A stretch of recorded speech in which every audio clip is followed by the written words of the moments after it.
জাহান্নামের খড়ি হচ্ছে মানুষ ও পাথর। জাহান্নামে কোনো আগুন থাকবে না, মানে কোনো পাথর থাকবে না, কোনো কয়লা থাকবে না, এসব কাঠখড়ি থাকবে না।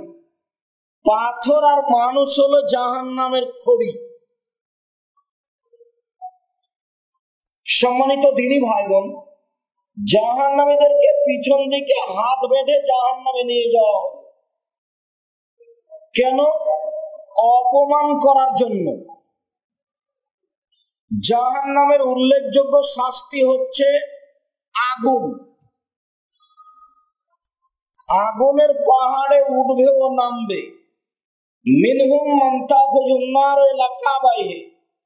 কারো কারো জাহান্নামের আগুন হবে টাকনো পর্যন্ত, কারো হাঁটু পর্যন্ত, কারো কোমর পর্যন্ত, কারো নাক পর্যন্ত। জাহান্নামের উল্লেখযোগ্য শাস্তি হচ্ছে জাক্কুম গাছ, কাঁটাযুক্ত গাছ।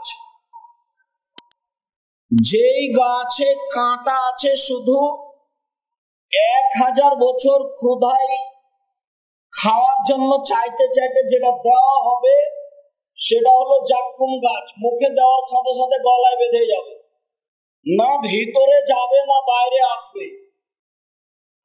তার নাম হলো মরবেও না বাঁচবেও না। 1000 বছর পানি চাইবে। ফাসুকুমান হামিমা ফাকাতামান। তারপর রক্ত পুজ মিশ্রিত জ্বলন্ত উত্তপ্ত গরম পানি দেওয়া হবে। মুখের পাশে আনার সাথে সাথে নিচের ঠোঁটটা জড়িয়ে নিচে যাবে, উপরের ঠোঁট জড়িয়ে উপরে যাবে। মুখে পানি দেওয়ার সাথে সাথে শরীরে যা সব গোস্ত থাকবে, চামড়া সব ঝরে পড়ে যাবে, হাতে হাতে শুধু হাড় হাড্ডি থাকবে। এই কথা আমি বলিনি, এই কথা মুহাম্মদ সাল্লাল্লাহু আলাইহি সাল্লাম বলেন, এই কথা আল্লাহ বলেন।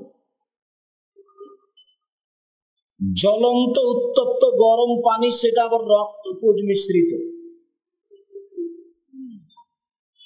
জাহান্নামের উল্লেখযোগ্য শাস্তি হচ্ছে বিচ্ছু, সাপ, হাতুড় দিয়ে পিটানো।